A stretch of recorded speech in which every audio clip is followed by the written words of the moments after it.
ഞങ്ങളുടെ ഗർഭകാല പരിശോധനയ്ക്കിടെ നേഴ്സുമാർ എന്റെ രൂപത്തെ നോക്കി പരിഹസിച്ചതുകൊണ്ട് അത് വളരെ നാണക്കേടായ ഒന്നായിരുന്നു എന്ന് എന്റെ ബോയ്‌ഫ്രണ്ട് എന്നോട് പറഞ്ഞു. ആ സന്ദർശനം വളരെ നന്നായി നടന്നെന്നാണ് ഞാൻ കരുതിയത്. സ്റ്റാഫ് എല്ലാവരും മാന്യമായി പെരുമാറി ഡോക്ടർ സഹായിച്ചു, എല്ലാം സാധാരണ പോലെ തോന്നി.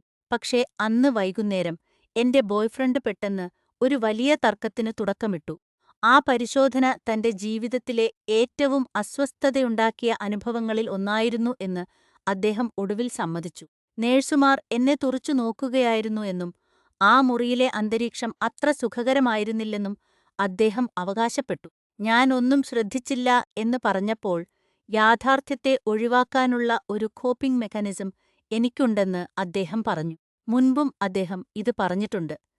എന്റെ കൂടെ ആയതുകൊണ്ട് ആളുകൾ അദ്ദേഹത്തെ വിലയിരുത്തുന്നു എന്ന്. ഇത് എന്നെ ആശയക്കുഴപ്പത്തിലാക്കുകയും മാനസികമായി തളർത്തുകയും എന്നെക്കുറിച്ച് തന്നെ ഒരുതരം അപകർഷതാബോധം ഉണ്ടാക്കുകയും ചെയ്യുന്നു.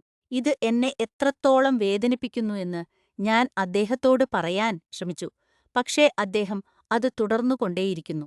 ഏറ്റവും മോശമായ കാര്യം എന്താണെന്നോ, അദ്ദേഹം ശാരീരികമായി ആരോഗ്യവാനാണെന്നും ഞാൻ അങ്ങനെയല്ലെന്നും അതുകൊണ്ട് ഞങ്ങൾ രണ്ടുപേരും ഒരുമിച്ച് നോക്കാൻ നല്ലതല്ല എന്നും അദ്ദേഹം പറഞ്ഞു. ഗർഭകാലത്ത് എനിക്ക് വേണ്ടത് സുരക്ഷിതത്വവും പിന്തുണയുമാണ്. ഞാൻ എങ്ങനെയാണ് ഈ സാഹചര്യത്തെ നേരിടേണ്ടത്?